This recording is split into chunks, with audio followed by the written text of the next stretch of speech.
যথাযোগ্য মর্যাদায় দাফন করা হলো স্বাধীন বাংলা ফুটবল দলের অধিনায়ক জাকারিয়া পিন্টুকে।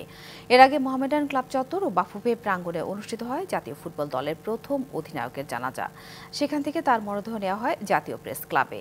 চিরচেনা মোহামেডান ক্লাব চত্বরে তাকে শেষবারের মতো সম্মান জানাতে হাজির হন মেজর হাফিজ মোসাদ্দেক হোসেন ফালু, বাংলাদেশ ফুটবল দলের সাবেক অধিনায়ক আমিনুল হক, ক্রিকেট সংগঠক মাহবুব আনাম সহ জাকারিয়া পিন্টুর সতীর্থ বিভিন্ন ফেডারেশনের কর্তা ও ক্রীড়া অনুরাগীরা। মোহামেডান ক্লাব থেকে পিন্টুর মরদেহ নেওয়া হয় বাফুফে প্রাঙ্গণে।